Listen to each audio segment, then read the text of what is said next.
I do want to thank you all for being here tonight. This is actually the last budget in this term of council, which is absolutely crazy to me to think about how it seems like just yesterday I walked in here for the first time as your councillor to have this budget consultation, and time is flying. So when it comes to feedback around budget and constructing the budget, I receive emails and calls all year long from residents about various issues in the ward or across the city. And so I do have a fairly good idea as the year goes on what potentially the budget asks are going to be, or the areas where I'm not going to support as the Ward 5 councillor. But having consultation like this and having all of you provide some feedback here tonight and just have an open conversation with each other about the budget really helps me as your representative frame the conversation as we move forward and walk into those discussions with some level of confidence that I am representing the majority of the people in West Carleton March when it comes to the budget. Something that's also important to me is to have a Ward 5. You can see how few people are here tonight, and I think this is kind of the standard number of people that we've had at budget consultations over the last few years. But it is important to me to have a Ward 5 specific budget consultation. Not all wards do that. And I do want to thank our CFO. I'll introduce him at the same time that I'm thanking him. This is Cyril Rogers, the CFO of the City of Ottawa. He's the top guy in finance. So if he can't answer your budget question, nobody can. And I am going to lean on him tonight when it comes to technical questions.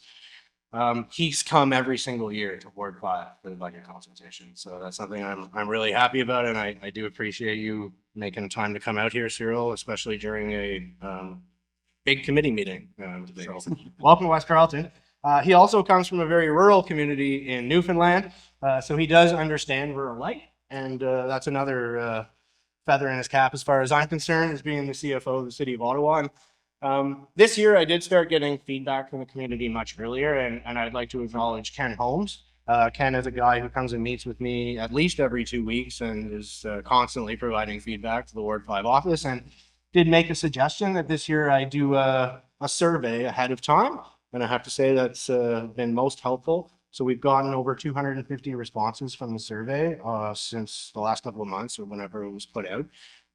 So that's actually an additional thing that's been done this year, has provided me with way more information on what people's priorities are, how satisfied they are with certain things.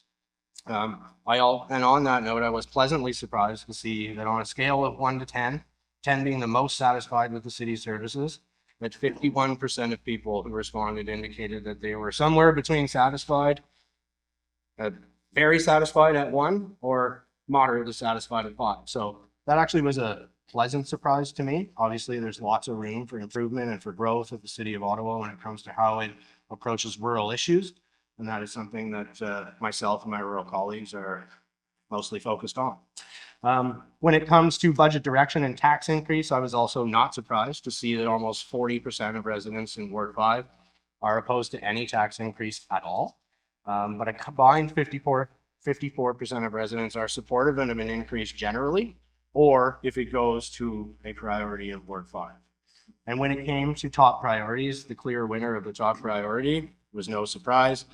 I'm sure that you won't be surprised to hear that that is road resurfacing and maintenance, with 70% of respondents ranking that as their top priority, which was followed by paramedics, winter operations and snow clearing, ditch maintenance, recreation facilities, and police.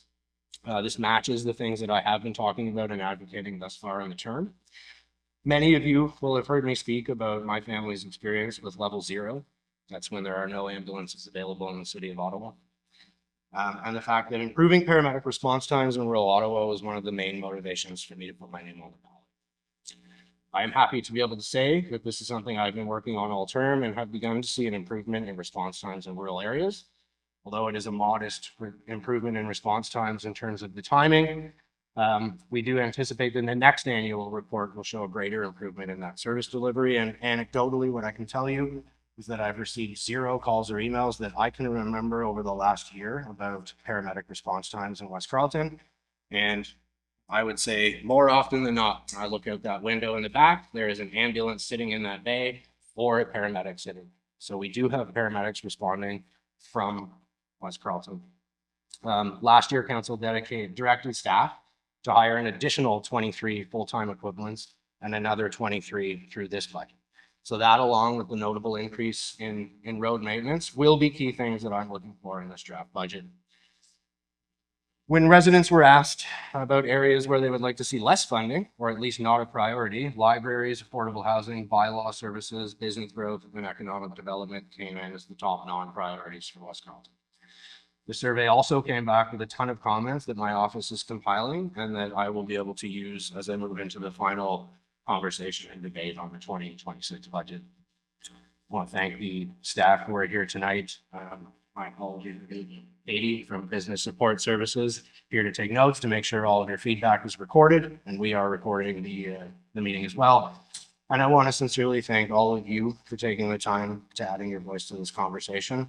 It is extremely helpful for me in terms of how I present what Ward 5 wants in the 2026 budget. So I'll now pass it over to Mr. Rogers for a presentation on the budget, and that'll help set the stage and context for a question and answer and a conversation.